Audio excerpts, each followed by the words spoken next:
دعا کی بڑی طاقت ہے۔ میرے نبی پاک نے فرمایا دعا مومن کا ہتھیار ہے۔ دعا مومن کا حضور نے فرمایا تقدیر کو سوائے دعا کے کوئی چیز نہیں بدل سکتی۔ دعا مومن کا ہتھیار ہے، یہ کافر کے پاس کوئی نہیں، یہ ہتھیار ہے مومن کا۔ اللہ کرے آپ کو سمجھ آئے، پھر سنیں، کئی بار کہہ چکا ہوں یہ ہتھیار ہے۔ کافر کے مقابلے میں جو تیرے پاس سب سے بڑا ہتھیار ہے وہ دعا ہے۔ دعائیں کرانی چھوڑ دی، کرنی چھوڑ دی، لینی چھوڑ دی۔ حضرت سیدنا انس بن مالک رضی اللہ تعالیٰ عنہ فرمایا کرتے تھے، میں نے وہ رنگ دیکھا ہے جب حضور دعا مانگتے تھے اور حضور کی مقدس آنکھوں میں آنسو بھی ساتھ ہی بہا کرتے تھے، میں نے وہ انداز دیکھا ہے۔ میرے نبی پاک صلی اللہ تعالیٰ علیہ وسلم نے فرمایا ہر چیز اپنے رب سے مانگ، ہر چیز مانگ، ہر چیز مانگ۔ یا رسول اللہ کیا کچھ؟ میرے محبوب نے فرمایا تیرے گھر میں نمک بھی ختم ہو جائے تو وہ بھی اپنے رب سے مانگا کر، تو مانگنا وہ تجھے دے گا، تو اس کی بارگاہ میں کشکول طلب دراز تو کرنا۔ اور ترمذی شریف میں عجیب لفظ ہے، رسول کائنات نے فرمایا، رب کریم فرماتا ہے جب میرا بندہ ہاتھ اٹھاتا ہے نا تو مجھے حیا آتی ہے کہ میں خالی کیسے لوٹا دوں اس کے۔ اتنے بڑے بادشاہ کی بارگاہ میں کریم محبوب فرمانے لگے بندوں کے سامنے دکھ نہ بیان کرنا، اللہ تجھے کبھی غنی نہیں کرے گا، تو اپنے دکھ اپنے رب کو بتا، تو دعائیں مانگ، تو اس کی بارگاہ میں حاضر ہو، تو اس کے حضور عرض کر۔ فرمایا اپنے دکھ اپنے رب کو بتا، وہ جلدی کرے یا دیر سے کرے تجھے ساری دنیا سے بے نیاز کر دے گا، تجھے کسی کا محتاج نہیں رہنے دے گا۔ کبھی 10 منٹ عادت ہو جائے نا دعا مانگنے کی علیحدہ سے رات کو، حضور نے فرمایا جو فرض نماز کے بعد دعا مانگے اللہ اس کی قبول کر لیتا ہے۔ نبی پاک صلی اللہ تعالیٰ علیہ وسلم نے فرمایا اللہ مسافر کی دعا قبول فرماتا ہے۔ حضور نے فرمایا اللہ مظلوم کی دعا قبول فرماتا ہے۔ حضور نے فرمایا بیمار سے دعا کراؤ اللہ اس کی دعا قبول فرماتا ہے۔ میرے نبی پاک نے فرمایا ماں باپ جب بھی اولاد کے لیے ہاتھ اٹھائیں، ویسے تے بلے شاہ تو آسمانی اڈ دیا ہی پھڑ دیں، جڑا گھر بیٹھا انہوں بڑھیا ہی نہیں۔ حضور فرمانے لگے ماں باپ جب بھی اولاد کے لیے دعا فرمائیں اللہ ان کی دعا کو قبول کرتا ہے۔ آپ اپنا تعلق بنائیں، دعا کے ساتھ، عبادت کے ساتھ، مصلی کے ساتھ رشتہ بنائیں، استغفار پڑھیں۔ او میری ملت کے جوانوں، مزہ نہیں آ جاتا جب ساری دنیا سوئی ہو، ساری دنیا، اور بستر بھی گرم ہو اور نیند بھی پورا غلبہ کر رہی ہو، اور اچانک گھنٹی بجے دماغ میں، آنکھ کھلے، گھڑی پہ نظر پڑے، 3:30 4 بجے کا پیغام گھڑی بتائے، اور کوئی چڑھتی جوانی والا اٹھ کے وضو کرے، اور جب وہ مصلی کھول کے بچھائے تو مدینے والے محبوب کہتے ہیں کہ ہر نماز پہ رب ثواب دیتا ہے، اور جو اٹھ کے تہجد کی نماز پڑھے اسے دیکھ کے تو رب مسکراتا ہے، جو اس کی شان کے لائق ہے، جو اس کی شان کے لائق، وہ مسکراتا ہے، خوش ہوتا ہے کہ میرا بندہ تہجد میں اٹھ گیا، وہ مسکراتا ہے۔ کاش ہماری صبحیں کبھی اپنے مالک کے نام ہو جائیں۔ یہ نبی کریم نے وعدہ کیا ہے کہ تو سورت واقعہ پڑھ تیرے گھر میں فاقہ نہیں آئے گا۔ حضرت عبداللہ ابن مسعود رضی اللہ تعالیٰ عنہ بیمار تھے تو حضرت عثمان غنی رضی اللہ تعالیٰ عنہ تیمارداری کے لیے تشریف لے گئے، اور جا کر کے کہا کہ آپ بڑے بیمار ہیں، آپ کی بیٹیاں زیادہ ہیں، میں چاہتا ہوں کہ خزانے میں سے کچھ مدد کروں۔ تو سیدنا عبداللہ ابن مسعود رضی اللہ تعالیٰ عنہ اٹھ کے بیٹھ گئے اور کہنے لگے امیر المومنین اللہ آپ کو میری طرف سے، میری بیٹیوں کی طرف سے بہتر صلہ دے، میری بیٹیوں کو کسی خزانے کی ضرورت نہیں، میں نے انہیں خزانہ دے دیا ہے۔ کہا جناب آپ نے کون سا خزانہ دیا ہے، میں آپ کے مالی معاملات کو جانتا ہوں۔ تو فرمانے لگے امیر المومنین میرے نبی کریم نے فرمایا ہے جو سورت واقعہ پڑھے اسے کبھی فاقہ نہیں آتا، میں نے بیٹیوں کو یاد کرا دی ہے، یہ خزانہ میں نے انہیں دے دیا ہے۔ وہ سارے والدین سنیں جو بیٹیوں کے لیے پریشان رہتے ہیں۔ حضرت عبداللہ ابن مسعود نصیحت کر رہے ہیں، فرمانے لگے میں نے سورت واقعہ یاد بھی کرا دی ہے، پڑھنے کی عادت بھی ڈال دی ہے۔ حضور نے فرمایا ہے جو سورت واقعہ پڑھے اسے فاقہ نہیں آتا۔ کہنے لگے چاند تو اپنی جگہ چھوڑ سکتا ہے، سورج گر سکتا ہے، تارے ٹوٹ سکتے ہیں، پر مدینے والے رسول کی بات غلط نہیں ہو سکتی۔ حضور نے فرمایا فاقہ نہیں آئے گا تو انشاءاللہ کبھی بھی نہیں آئے گا۔ ایک بزرگ فرماتے ہیں میں نے دعا مانگنے کا طریقہ اپنی بیوی سے سیکھا، دعا مانگنے کا طریقہ اپنی سیکھنے والے تو اپنے بچوں سے بھی سیکھ لیتے ہیں، سیکھنے والے تو ہر ایک سے سیکھتے ہیں۔ وہ کہتے ہیں میں نے دعا مانگنے کا سلیقہ اپنی بیوی سے سیکھا ہے۔ حضرت وہ کس طرح؟ فرمانے لگے میری بیوی نے نا مجھے کوئی کام بتایا، کچھ پیسوں کی ضرورت کے لیے کہا، تو میں نے اسے کہا کہ بھئی ابھی میرے پاس نہیں ہے، کچھ دنوں میں آتے ہیں تو میں دے دوں گا۔ عورتوں کی عادت ہوتی ہے، وہ بار بار یاد کراتی ہیں۔ 2-4 دنوں کے بعد پھر اس نے کہا حضرت وہ میں نے کہا تھا کچھ پیسے، میں نے اسے کہا کہ ابھی میرے پاس نہیں ہے، کچھ دنوں میں ملتے ہیں تو میں تمہیں دے دوں گا۔ اس نے کچھ دنوں کے بعد پھر کہا حضور وہ میں نے کچھ پیسے کہے تھے۔ فرماتے میں نے ڈانٹ دیا، میں نے کہا کہ کیا تو روز مجھے شرمندہ کرتی ہے، کہا نا میرے پاس نہیں ہے، ہوں گے تو دے دوں گا، تو روز یاد کراتی ہے۔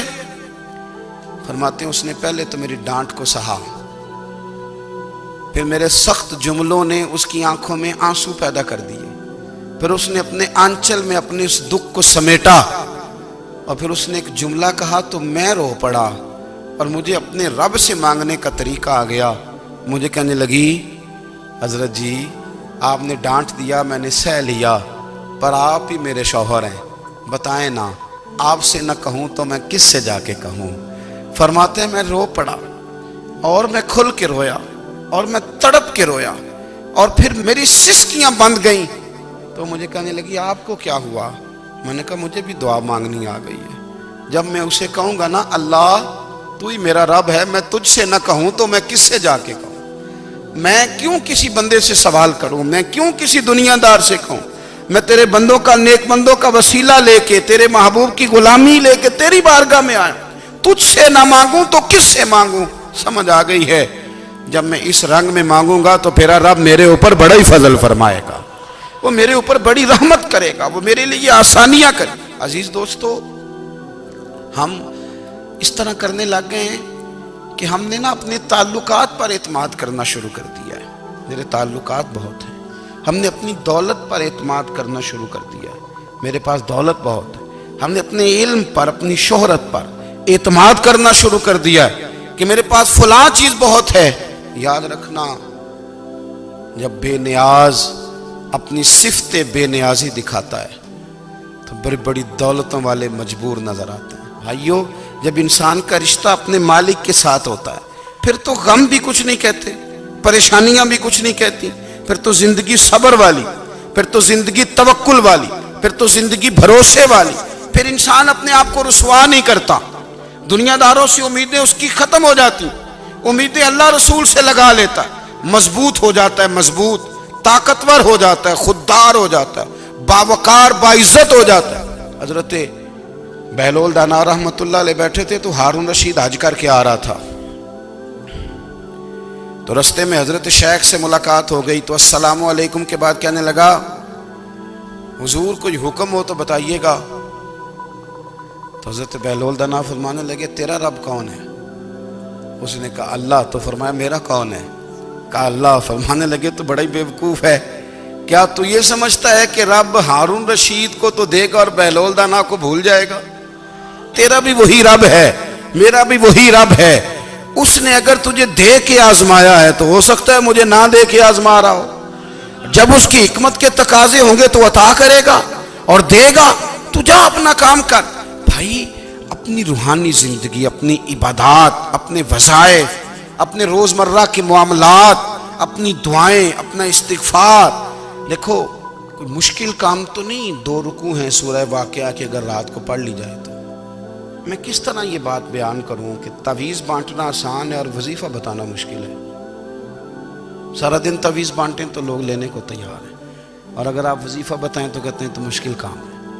او خدا کے بندے، اگر آپ کا تعلق قرآن پاک کے ساتھ مضبوط ہو، قرآن پاک کے ساتھ اگر آپ کا رشتہ ہو، لوگ سفارشیں ڈھونڈتے ہیں نا دنیا میں، کوئی تعلق مل جائے تو میرا کام ہو جائے، دنیا میں اتنا مشکل معاملہ ہے، آخرت میں مجھے بتائیے گا کتنا مشکل معاملہ ہوگا۔ میرے نبی پاک صلی اللہ تعالی علیہ وسلم نے فرمایا جو لوگ سورہ ملک پڑھا کرتے تھے نا، سورہ ملک، یہ سورت ملک قیامت میں ان کی سفارش کرے گی، اور اس طرح کرے گی کہ کہے گی اے اللہ یہاں اس بندے کو جنت میں داخل کر دے یا مجھے قرآن پاک سے علیحدہ کر دے، تو رب فرمائے گا جا اس کا دامن تھام کے اسے جنت تک پہنچایا۔ آپ بات کو سمجھیں، جب آپ کے تعلقات اپنے معاملات کے ساتھ مضبوط ہوں گے. حضرت عبداللہ ابن عمر کو نبی پاک نے فرمایا تھا راجل صالح، یہ نیک بندہ ہے، یہ متقی آدمی.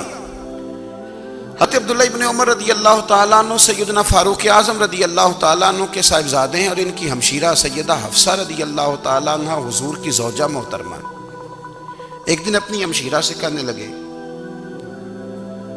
کہ نبی کریم صلی اللہ تعالیٰ علیہ وسلم گھر میں آئے نا، اور اگر حضور غم امت میں پریشان نہ ہوں، طبیعت کو حشاش بشاش دیکھو، تو ذرا پوچھنا تو صحیح حضور کا میرے بارے میں کیا خیال ہے، پوچھنا تو صحیح کہ کریم کی بارگاہ میں میرا کیا مقام ہے، میرے بارے میں حضور کیا فرماتے ہیں. اب بہن کو کام بتائے، اور بتائے بھی بھائی، اور پھر بہن وہ کام نہ کرے، یہ تاریخ میں ہوتا نہیں.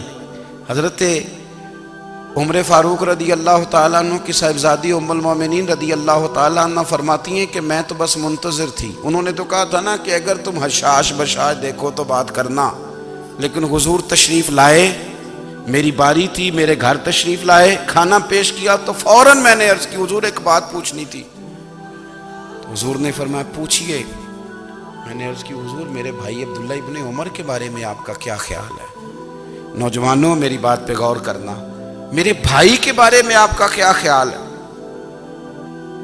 تو نبی کریم صلی اللہ تعالیٰ علیہ وآلہ وسلم نے میری طرف دیکھا، اور پھر حضور زیر لب تھوڑا مسکرائے. حضور مسکرا دیتے تھے نا تو جو بڑا دکھی ہوتا تھا وہ بھی ہنس پڑتا تھا. اب سوال پیدا ہوتا تھا کہ پھر تو اس مسکراہٹ کے لیے انتظار کرنا پڑتا ہوگا کئی مہینے کہ حضور مسکرائیں تو رونے والے ہنسیں. تو اعلیٰ حضرت فرماتے نہیں، انتظار نہیں کرنا پڑتا، یہ مسکراتے رہنا تو حضور کی عادت ہے. جس کی تسکین سے روتے ہوئے ہنس پڑے، اس تبسم کی عادت پہ لاکھوں سلام. یعنی یہ تو عادت ہے حضور کی مسکراتے رہنا، اس کے لیے انتظار نہیں کرنا پڑتا. بھائیو آپ خیال رکھیں گے، غور کریں گے. حضرت عبداللہ ابن عمر رضی اللہ تعالیٰ عنہ کے بارے میں پوچھا تو سیدہ فرماتی ہیں کہ نبی کریم صلی اللہ تعالیٰ علیہ وسلم نہ زیر لب مسکرائے اور فرمایا حفصہ تیرا بھائی ہے تو اچھا، لیکن میں نے سنا ہے کہ عشاء کی نماز پڑھتا ہے تو فجر تک سویا ہی رہتا ہے. او نوجوانوں، 10 بجے تک سونے کی بات نہیں ہوئی، 9 بجے تک سونے کی بات نہیں ہوئی، 11 بجے اٹھنے کی بات نہیں. حضور فرمانے لگے میں نے سنا ہے کہ عشاء کی نماز پڑھ کے سو جاتا ہے اور فجر تک سویا ہی رہتا ہے، اسے چاہیے کہ تہجد کے وقت اٹھا کرے، اللہ کی بارگاہ میں حاضر ہوا کرے، آہوزاری کرے، سجدے کرے، عبادت کرے. اٹھتا ہے اور فجر میں جا کے اٹھتا ہے. حضرت جناب حفصہ رضی اللہ تعالیٰ عنہ کہتی ہے میں نے جناب عبداللہ ابن عمر کو پیغام دیا اور میں نے کہا میرے جوان بھائی سن. نبی پاک نے فرمایا ہے تو اچھا پر تہجد میں نہیں اٹھتا، نفل نہیں پڑھتا. نبی کریم علیہ السلام نے فرمایا بندہ نفلوں کے ذریعے رب کے قریب جاتا ہے، اور اتنا قریب جاتا ہے کہ پھر اللہ اس کی زبان بن جاتا ہے، اللہ اس کی آنکھیں بن جاتا ہے، کان بن جاتا ہے، ہاتھ اور پیر بن جاتا ہے. تو یہ تو عبادت ہے، یہ تو اللہ کی بارگاہ کی حاضری ہے جو آپ کو اللہ کے قریب کرے گی. تو اپنے نماز کو اہمیت دے کے ادا کریں، نمازیں موبائل بند کر کے ادا کریں. لیکن نا کچھ لوگ کہتے ہیں مجھے ٹائم نہیں ملتا نماز کا، تو میں کہتا ہوں یہ آپ نے بڑی جرت کی بات کی ہے. مجھے کو میرا پیر بھائی کہہ دینا میرے پاس ٹائم نہیں آپ کو ملنے کا، تو میں کہتا ہوں آج کے بعد آنا ہی نہ. تو کیا سمجھتا ہے تو بہت بڑا آدمی ہے، تیرے پاس ٹائم نہیں ہے اور ہمیں ملنے کا ٹائم، موج کر. تو آپ نے اللہ رسول کو کہہ دیا ٹائم نہیں. اور عجیب فلسفہ ہے نا، کہا جائے نماز پڑھنے آؤ تو کہتے ہیں کپڑے ٹھیک نہیں، اور کہا جائے کہ آؤ ذرا دعوت پہ چلیں تو کہتے ہیں 1 منٹ ٹھہر میں کپڑے بدل کے آیا. نماز کے لیے کہا تو کہتا ٹھیک نہیں، دعوت کے لیے کہا تو کہتا میں ذرا تیاری کر لوں، یوں جانا مناسب نہیں. یہ معاملہ ٹھیک نہیں. رب تو فرماتا ہے کہ جب تو مسجد میں آ تو زینت اختیار کر کے آ، خوب ذوق سے دعا مانگے، خوب شوق سے نماز پڑھیں، خوب استغفار کا مزاج بنائیں. آپ لوگوں کے بیچ رہ کے سوکھ حاصل کرنا چاہتے ہیں، لیکن آپ کو پتہ ہے کئی مہینے غار حرا میں رہنا بھی مدینے والے محبوب کا طریقہ ہے. ہر سال اعتکاف بیٹھنا الگ سے، یہ بھی حضور کا طریقہ ہے. مسجد نبی کے اندر دروازہ کھلتا تھا نبی کریم کا، پر گھر کے اندر نفل پڑھے نبی پاک، اور حضور فرماتے ہیں کچھ نفل نماز گھر میں بھی پڑھا کرو، گھر کو قبرستان نہ بناؤ، ہمارا گھر اللہ کے ذکر سے آباد ہوگا۔ اگر ہم نماز پڑھیں گے نا، میں جب سنت پڑھنے کے لیے گھر میں کھڑا ہوتا ہوں تو میرا جو 2.5-3 سال کا بیٹا ہے نا، وہ بھی میرے ساتھ نماز پڑھنی شروع کر دے، اسے پتہ کوئی نہیں نماز کیا ہوتی ہے، لیکن وہ بھی نا سجدہ نہ بھی کرنا ہے تو ساتھ لیٹ ضرور جاتا ہے۔ پتہ چلا بچے لیکچر دینے سے نماز نہیں پڑھتے، نماز شروع کر دیں تو بچے بھی شروع کر دیتے ہیں۔ ہم جب پریشان ہوتے ہیں تو لیکچر دیتے ہیں، تو لیکچر تو باہر شاید چل جائے، گھر میں کیسے چلے گا؟ گھر میں تو عمل چلے گا۔ حضرت ابو الحسن رحمۃ اللہ تعالیٰ علیہ حضرت معاذ ابن جبل رضی اللہ تعالیٰ عنہ کے پاس بیٹھا کرتے تھے، فرماتے ہیں ان سے جو پیار بڑھا تو پھر میرا مصلی سے بھی بڑھ گیا۔ تابعی ہیں، فرماتے ہیں صحابی رسول سے محبت ہوئی تو ذکر سے بھی ہو گئی، پھر درود شریف سے بھی ہو گئی، محبت ان سے بڑھی تو پھر اللہ نے مسجد کا پیار بھی بڑھا دیا۔ آپ فرماتے ہیں کہ میری ہر وقت طبیعت چاہتی تھی کہ بس اللہ اللہ کروں، بس اللہ اللہ کروں، بس نہ میں ذرا تھوڑی جان چھڑاؤں لوگوں سے، کو 10 منٹ ملے تو میں کو 4 نفل پڑھ لوں، میں تھوڑا سا نہ بچوں لوگوں سے، اور مجھے تسبیح ملے تو میں نہ کچھ 400-500 دفعہ استغفار پڑھوں، سبحان اللہ، الحمدللہ، اللہ اکبر، لا حول ولا قوت الا باللہ، میں نہ تسبیحات پڑھوں۔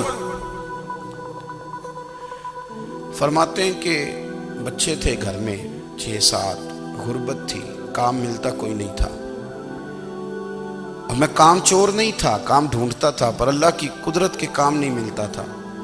فرماتے ہیں کہ میں نے ایک دن اپنی اہلیہ سے کہا کہ آج میں پھر جاتا ہوں کام ڈھونڈنے، تو میری بیوی بڑی فرما بردار تھی، پر اس دن نہ غربت کے ہاتھوں تنگ آ کے کہنے لگی آج نانا کوئی تو چیز لے کے آیا، تو مجھ سے بچوں کی بھوک نہیں دیکھی جاتی، یہ سب روگاں دا روگ محمد جس دا نام غریبی، کنڈ بلا کے لنگ جاندے نہیں دوست یار قریبی، آج نہ کچھ لے کے آیا تو میں بچے لے کے میکے چلی جاؤں گی۔ شیخ فرماتے ہیں کہ میں بڑا پریشان گھر سے نکلا، پر میں نے صبح سے لے کے زور تک کام ڈھونڈا، کام ملا کوئی نہیں، تو میرے دل میں خیال آیا چلو کام نہیں ملتا تو اللہ اللہ تو کرے نا، چلو بندوں کی مزدوری نہیں ملتی تو رب کریم کی عبادت ہی کرتے ہیں۔ فرماتے ہیں کہ میں نے نا فرات کے پانی سے وضو کیا، نہر کے، شدید دھوپ تھی، ساتھ ریت تھی اور ریت تپ رہی تھی، میں نے اپنا رومال وہیں مصلی کے طور پر بچھا لیا، اور فرماتے ہیں کہ زور سے لے کر عصر تک نماز پڑھی، دھوپ بھی پورے زور پہ، پر میرے سجدے کا ذوق بھی پورے زور پہ۔ فرماتے ہیں سورج بھی چمک رہا ہے اور رب کی عبادت کا ذوق بھی پورے زور پہ، میں سجدہ کروں تو پھر میرا اٹھانے کو جی نہ چاہے۔ میرے استاد لکھا کرتے تھے، یہ ان کا شعر ہے، وہ کہا کرتے تھے مجھے سوز دے، مجھے ساز دے، اور مجھے نیم شب کا نیاز دے، دم سجدہ خود کو میں توڑ دوں، مجھے ایسا ذوق نماز دے، اور میں تیری بہار کا پھول ہوں، میں کھلا بھی ہوں تو تیرے لیے، مجھے میری شاخ سے توڑ لے، مجھے اپنی زلف کا ناز دے۔ بھائی فرماتے ہیں کہ عصر تک میں نے نفل پڑھے، دل ڈھلنے لگا، عصر کی نماز پڑھی اور میں وہاں سے چلا۔ اب میں جب نکلنے لگا تو دل میں خیال آیا کہ چھوٹی چھوٹی دیواریں ہیں گھر کی، بغیر کچھ لیے جاؤں گا تو بیوی دور سے دیکھے گی تو شور کرے گی کہ پھر خالی ہاتھ آ گیا ہے۔ کہتے میں نے اپنی اسی رومال میں جس پہ میں نے نماز پڑھی تھی نا، رومال میں کی آخی دے پنجابی جو صافہ کہتے ہیں، اسی میں نا میں نے کچھ ریت بھر لی کہ وہ دور سے دیکھے گی تو سمجھے گی کچھ لے کے آیا ہے، چلو جا کے اسے بتا دوں گا کہ آج پھر مزدوری نہیں ملی۔ کہتے ہیں وہ ریت لے کر جب میں گھر میں گیا تو پہلے بیوی دروازے پہ کھڑی ہوتی تھی، پوچھتی تھی خالی ہاتھ آ گئے ہو؟ آج میں نے دیکھا تو ہے ہی کوئی نہیں۔ فرماتے ہیں میں اندر داخل ہوا، سلام لیے، کونے میں میں نے وہ رومال رکھ دیا اور میں نے آواز دی کہ بھلی مانس کہاں ہو؟ تو وہ کہنے لگی آپ منہ ہاتھ دھو لیں، میں روٹی لے کے آئی۔ میں نے کہا روٹی کہاں سے آ گئی؟ یہاں تو کئی دنوں کے فاقے، تو کئی دنوں کی غربت ہے، یہاں تو اس گھر میں تو فقیری ہے۔ فرماتے ہیں کہ وہ روٹی لے کے آئی اور اس وقت کی جو موجودہ نعمتیں تھیں، سمجھ لیں سلاد، اچار، ہر چیز ساتھ لائی۔ میں نے کہا کہ بچے کہاں گئے؟ کہنے لگی وہ کھانا کھا کے کھیلنے گئے، آپ کھانا کھا لیں آ جاتے ہیں۔ کھانا اس نے چن دیا۔ میں نے حیرت انگیز لہجے میں ساری نعمتیں اپنے دسترخوان پہ دیکھ کر کے بیوی سے پوچھا یہ کہاں سے آیا کھانا؟ بچوں کو تو نے کہاں سے کھانا کھلایا؟ یہ سارا کچھ کیسا ہے؟ کہنے لگی پتہ نہیں آج آپ کس کریم کی مزدوری کرنے چلے گئے تھے، پتہ نہیں کس کریم کی، میرے گھر میں تو اتنی نعمتیں آئی ہیں کہ مجھ سے سنبھالی نہیں جا رہی، اتنا اناج ہے، اتنا گندم ہے، کس کریم کے دروازے آج چلے گئے تھے؟ یہ کہتے کہتے وہ اٹھی اور اٹھ کر کے کہنے لگی پہلے بڑا کچھ آیا تھا، اب کیا لے آئے ہو؟ اور جا کر کے نا اس نے وہ ریت والا رومال کھولا، کہنے لگے میں تو لے کے آیا تھا ریت، تو میرے رب نے اسے بھی سونے اور ہیرے بنا دیا تھا۔ ہم نا ہر چیز کے لیے وقت نکالتے ہیں، ہر چیز کے لیے، لیکن عبادت کے لیے وقت نہیں نکالتے۔ ہر شے آباد ہے، ہر شے، ہماری فیس بک بھی آباد ہے، واٹس ایپ بھی آباد ہے، ہمارے ٹویٹر بھی آباد ہیں، ہماری ہر چیز آباد ہے، سب سے کم آباد ہمارا مصلی رہ گیا ہے، سب سے کم۔ وہ لوگ اب ڈھونڈنے سے ملتے ہیں جن کی بغل میں مصلی ہوتا تھا۔ میرے بھائی آپ کتنا کو دنیا کے پیچھے بھاگو گے تھکا دے گی، کتنا دولت کے پیچھے بھاگو گے تھکا دے گی۔ آپ جب اپنی زندگی میں جمع تفریق کرو گے نا تو مرتے وقت احساس ہوگا کہ سارا کچھ تو لوگوں کے لیے کیا، اپنے لیے تو کر ہی کچھ نہیں سکے۔ اور ہم عبادت کے معاملے میں بہانے بازی بھی کرتے ہیں، ہم کہتے ہیں اوہو رزق کمانا بھی تو عبادت ہی ہے نا، میں حلال روزی کے لیے جا رہا ہوں، یہ بھی تو عبادت ہے نا۔ میری طرح کے لوگ کہہ دیتے ہیں کہ میں سویرے اٹھ کے مدرسے میں کچھ اسباق دیکھتا ہوں تو یہ بھی تو عبادت ہے، میں بیان کرنے کے لیے مطالعہ کرتا ہوں تو یہ بھی تو عبادت ہے نا، اتنے لمبے سفر کر کے ملک میں دنیا میں گھومتا ہوں تو یہ بھی تو میں عبادت ہی کر رہا ہوں۔ اب اسپیشل نفلوں کے لیے وقت کس طرح نکلے، اسپیشل کر کے تسبیح میں کیسے چلاؤں، میں سارا کچھ ہم بہانے بنا لیتے ہیں نا۔ میرا سوال یہ ہے کہ یہ ساری باتیں صحابہ کو، نبی کریم کو، دیگر لوگوں کو بھی تو پتہ تھی نا، لیکن آپ غور تو کریں 23 سال حضور کو وقت ملا، مختصر وقت ظاہراً تبلیغ کرنے کے لیے، پوری دنیا میں دین بھی پھیلانا ہے۔ گھر میں 11 ازواج ہے، 4 بیٹیاں ہیں، ان کی اولادیں، سارے کام کاج بھی دیکھنے، لیکن سیدہ طیبہ طاہرہ حضرت عائشہ صدیقہ رضی اللہ تعالیٰ عنہ فرماتی ہیں سارا دن تبلیغ کرتے، ہر غلام کے دکھ سنتے، گھر میں آتے تو اپنے گھر والوں کا خیال کرتے، کام میں ہمارا ہاتھ بٹاتے۔ قربان جاؤں، کہتی ہیں زمانہ سارا سو جاتا لیکن آمنہ کے لال مصلی بچھا لیتے۔ دنیا سو گئی، ساری سب سو گئے، جو خدام تھے، وہ جو غلام تھے وہ سو گئے۔ صحیح مسلم میں لفظ ملیں گے، سیدہ پاک فرماتی ہیں او میرے نبی کے غلاموں، میں نے یہ رنگ بھی دیکھا ہے کہ حضور نے اتنا کھڑے رہے، اتنا قیام کیا، اتنا قیام کیا کہ مقدس پیروں میں ورم آ گئے، سوج گئے پیر، اتنے بڑے۔ دل پہ ہاتھ رکھ کے نہیں بتا سکتا کہ میرے کبھی نماز میں پیر سوج گئے، کوئی نہیں بتا سکتا۔ بچوں کی روٹی کماتے تھک گئے بات الگ ہے، ہم سیر کرنے گئے تو تھک گئے بات الگ ہے، لیکن عبادت میں یہ بھی تو مسلم شریف ہے نا، یہ بھی تو دین ہے نا، یہ بھی تو حضور کی سنت ہے، یہ بھی تو وہ چیز ہے جو کریم کی آنکھوں کی ٹھنڈک ہے۔ سیدہ فرماتی ہیں پیروں میں ورم آ گئے، اور ساری رات ہی حضور نے نماز پڑھی اور ایک ہی آیت بار بار دہرائی۔ مسجد نبوی میں بلال حبشی نے فجر کی اذان دے دی اور حضور ابھی مصلی پہ تھے، کریم فارغ ہوئے، میں نے عرض کی یا رسول اللہ صلی اللہ علیہ وسلم آپ کے تو صدقے اللہ اگلے پچھلوں کے گناہ معاف کرے گا، تو آپ اتنی آہوزاری کیوں فرماتے ہیں؟ آپ تو شفیع ہیں، آپ تو انبیاء کے امام ہیں۔ تو حضور نے فرمایا عائشہ تم نے گنوایا ہے نا میرے اللہ کی مجھ پر کتنی رحمت ہے، افلا اکون عبدا شکورا، فرمایا اگر اس نے اتنی نعمتیں دی ہیں تو کیا میں اس کا شکر گزار بندہ نہ بنوں، میں شکر گزار بندہ نہ بنوں اس کا؟ پھر اگر اتنی نعمتیں اس نے دی ہیں، مجھے اتنا نوازا ہے، تو پھر میں اس کے سامنے سجدے نہ کروں؟ او میرے بھائی، بڑے قابل فخر لوگ ہیں ہم کہ ہم نبی پاک کے غلام ہیں، ہم قابل فخر ہیں کہ نبی کریم کے غلام ہیں. کیا کبھی اس غلامی کے شکرانے میں بھی 2 نفل پڑھے کہ یا اللہ تیرا شکر ہے تو نے ہمیں حضور کا غلام بنایا ہے. یاد رکھیں کہ اپنی روحانی زندگی کو آباد کریں، استغفار پڑھیں، تسبیحات کریں. تو میرے عزیز، آج کے اس روحانی اجتماع میں ہمارے دوستوں نے جو محنت کی، ہم نے بار بار اپنی نیت سے پوچھا. خدا ہمیں معاف کرے اگر کوئی ذاتی شہرت ہے، کوئی ہمارے ذاتی مفادات ہیں، رب ہمیں ہدایت دے. ہماری یہ خواہش تھی کہ روحانی اجتماع ہمیں تھوڑا سا اللہ اور اس کے رسول کے جانب مائل کرے، کچھ ہمارا رشتہ مصلی کے ساتھ مضبوط کرے.